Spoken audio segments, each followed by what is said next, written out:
Datos del autor. Immanuel Kant nació el 22 de abril de 1724 en el actual Kaliningrado, en Rusia, y falleció el 13 de febrero de 1804 en el mismo país. Fue un filósofo y científico de la Ilustración que impulsó por primera vez el criticismo y el idealismo alemán. Fue uno de los pensadores que más influyeron en la Europa moderna y en la filosofía universal. Enfoca sus conocimientos en tres preguntas filosóficas: ¿qué debo hacer? ¿Qué puedo esperar? ¿Qué puedo conocer?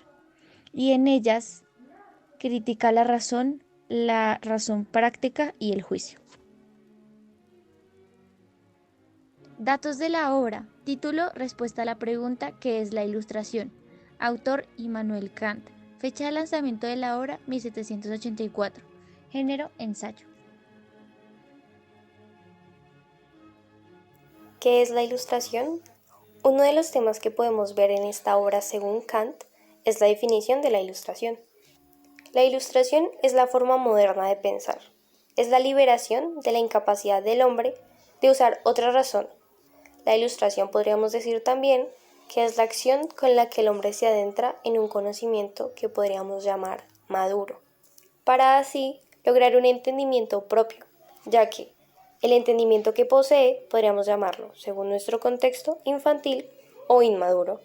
Pero el propio culpable de lograr o no lograr esto es el hombre en sí mismo, al no darse cuenta de la suficiente autoridad o al carecer de valentía para cambiar a un pensamiento moderno. Siendo esto así, la edad, la cobardía y la pereza se convierten en un impedimento para lograr el cambio al pensamiento, ya que por eso se conforman con la satisfacción de ser la responsabilidad de otros, como por ejemplo el pensamiento de un tutor o persona de autoridad influye en el pensamiento propio y el cambio de elegir por sí mismo. Pocos son quienes se atreven y poseen valentía para apuntar al éxito a un nuevo estilo de entendimiento. No existe ninguna clase de idea que no pueda ser juzgada, y ni siquiera un poder como la Iglesia puede determinar una idea o una razón.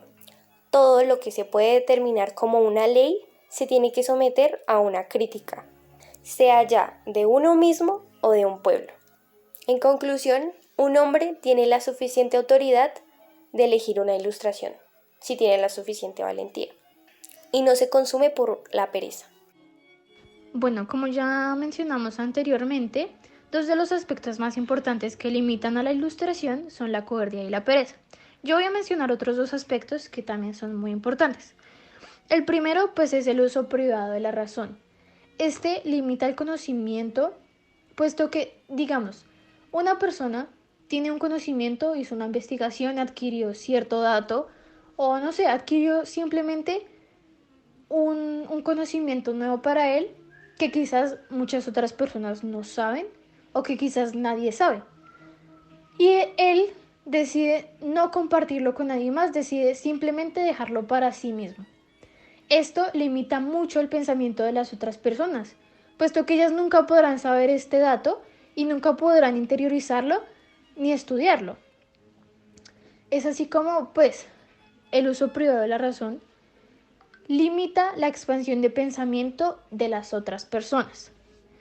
Otro aspecto sería la prescripción, puesto que en la educación podemos ver que todas las cosas son muy encasilladas, son muy así como muy rígidas.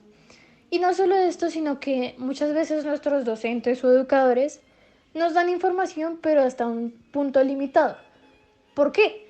Porque muchos quieren simplemente darte a entender algo, pero no lo suficiente para que algún día sea superior.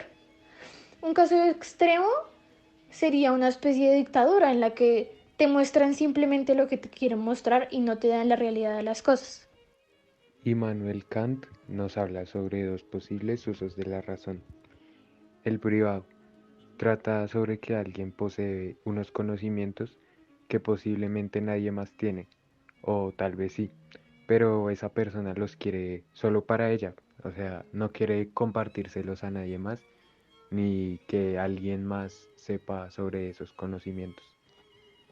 y el público, que es cuando alguien adquiere unos nuevos conocimientos y los comparte a las demás personas para que ellos pues también sepan de estos, para que ellos conozcan lo mismo que él conoce. Podemos encontrar ejemplos de la razón pública, que son como YouTube, algunas páginas web en donde se suben investigaciones, periódicos, noticieros, etc. Recientemente, tras las manifestaciones en nuestro país, hemos visto una modernización en el pensamiento colectivo de los colombianos, que busca cambiar aspectos políticos y sociales por un bien común. Este cambio hizo que las personas ahora fueran más autónomas al momento de elegir. Las decisiones que se toman políticamente en el extranjero son influyentes en Colombia, ya que nuestro país es dependiente de ellos. En Colombia, si se realiza un ejército autónomo en la ciudadanía, y esto se ve reflejado en el sistema político, que es la democracia. Así que el pueblo tiene el poder y la autonomía de elegir, a diferencia que en ciertos casos llega a ser oprimido y censurado.